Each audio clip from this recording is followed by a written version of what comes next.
Salve rapaziada, e no vídeo de hoje eu vou falar sobre o Flamengo, mais precisamente de como o clube carioca saiu de um clube quase falido para a maior potência da América do Sul. Se você acompanha futebol brasileiro assim como eu, você já reparou, obviamente, que nos últimos 3 ou 4 anos, o Flamengo vem dominando o cenário nacional e sul-americano. E é sobre isso que eu vou falar no vídeo de hoje.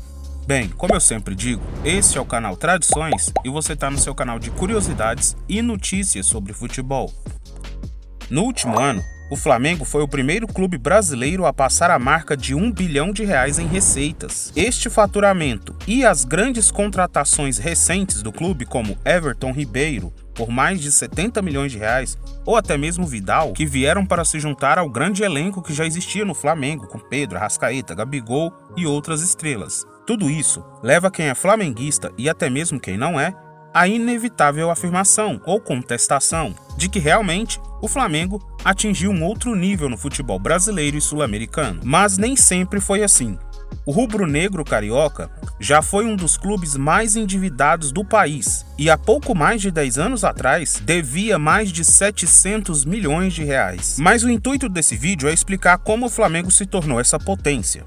Para poder explicar como o clube passou de quase falido a um clube multimilionário, ou melhor, bilionário, temos que voltar alguns anos atrás. Em 2009, Márcio Braga, então presidente do clube, deu uma entrevista polêmica, onde declarou publicamente que havia acabado o dinheiro do time. Com a falta de planejamento, jogadores ganhando salários astronômicos, sem ao menos que houvesse arrecadação suficiente para cobrir os gastos, a situação do Flamengo era precária. Até mesmo a estrutura do clube se encontrava abandonada. Os jogadores treinavam em locais tão inapropriados que nem mesmo pareciam centros de treinamentos de time de Série A. O ápice dessa crise foi em 2012, no mandato de Patrícia Amorim, quando o time teve um déficit de R$500 milhão.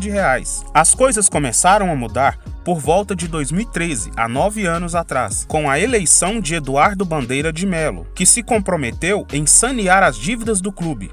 As primeiras ações do presidente foi se livrar de alguns atletas, como por exemplo Wagner Love, que ganhava um grande salário e o time não conseguia mais manter este padrão de contratações. Bandeira de Melo também montou um elenco bem mais simples para os padrões do Flamengo, com nomes como Hernani Brocador, Elias, Luiz Antônio e Léo Moura.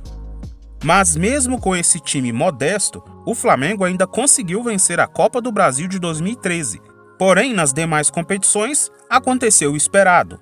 Por exemplo, a eliminação precoce na Libertadores de 2014 para o León do México e um modesto 10º lugar de meio de tabela no Brasileirão. Mas as mudanças financeiras que iriam reestruturar o clube já tinham começado. Neste primeiro ano, houve um pagamento de cerca de 40 milhões em dívidas, apenas em impostos atrasados. Foi também neste ano de 2013 que o Flamengo inaugurou seu sócio torcedor.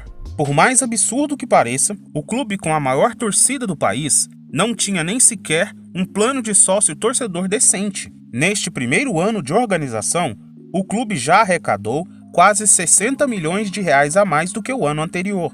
Mas apesar dos bons números deste ano, a diretoria não se empolgou e manteve o seu foco em sanear as dívidas e estruturar o clube nos próximos 2 anos, fazendo com que o time do Flamengo tivesse campanhas de meio de tabela até meados de 2015. E foi exatamente em 2015 que Bandeira de Melo foi reeleito presidente. Neste ano, a dívida do Flamengo já havia caído R$200 milhões e o seu faturamento havia dobrado. No ano seguinte, em 2016, começou a reestruturação do time de futebol. E essa mudança no nível de contratações começou já em grande estilo com a chegada de Diego Ribas, jogador que há anos brilhava na Europa.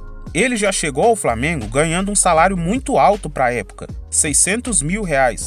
No ano seguinte, em 2017, chegou outro desta reformulação, Everton Ribeiro, por R$22 milhões. No mesmo ano, o rubro-negro fez a sua maior venda da história, quando vendeu Vinícius Júnior, a joia do Flamengo, ao Real Madrid, por €45 milhões, injetando cerca de R$200 milhões no clube. Um ano mais tarde, em 2018, o clube fez a sua maior contratação até aquele momento, trazendo Vitinho, do CSKA Moscou, por aproximadamente 12 milhões de euros. Com essa nova ascensão do Flamengo no futebol brasileiro, faltavam os títulos. Foi então que Rodolfo Landim assumiu a presidência na virada de 2018 para 2019. Essa era a hora de abrir os cofres. Em janeiro daquele ano, quebraram o próprio recorde de contratação anterior e trouxeram o que viria a ser um dos símbolos deste novo Flamengo, Georgian de Arrascaeta, que veio do Cruzeiro por mais de 60 milhões de reais. No mesmo mês de janeiro de 2019, também chegaram Rodrigo Caio, Bruno Henrique e Gabigol. Além de montar esse elenco acima da média para o futebol sul-americano, o Flamengo também não se esqueceu de modernizar a sua estrutura, transformando o Ninho do Urubu em um dos centros de treinamentos mais modernos do mundo. Todo este elenco e essa estrutura precisava de um treinador diferente. Foi então que trouxeram Jorge Jesus, que em 2019 revolucionou a forma como o Flamengo jogava, montando um time que praticava um futebol avassalador. Ainda chegaram a esse elenco estrelado reforços como Rafinha, do Bayern, Felipe Luiz, do Atlético de Madrid, Pablo Mari, da Espanha e Gerson, da Roma. E não teve jeito. O ano de 2019 foi o melhor ano do clube carioca desde a era Zico, com o Flamengo conquistando a tríplice coroa, o Carioca, o Brasileiro e a Libertadores. O Flamengo, então, que 10 anos antes havia fechado o ano com um déficit de 700 milhões em dívidas, em 2019 atingiu um faturamento de 900 milhões de reais.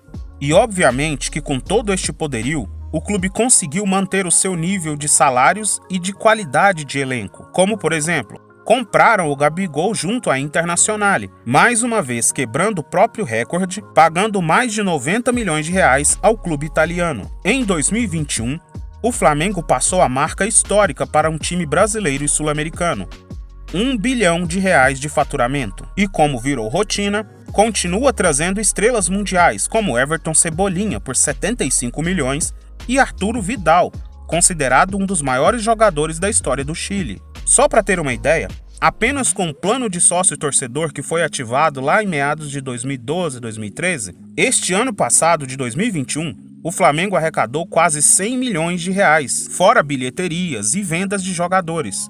Há quem diga que o clube não tem mais rival aqui na América do Sul, já que o time do Rio de Janeiro é atualmente o clube mais valioso fora da Europa. É isso mesmo.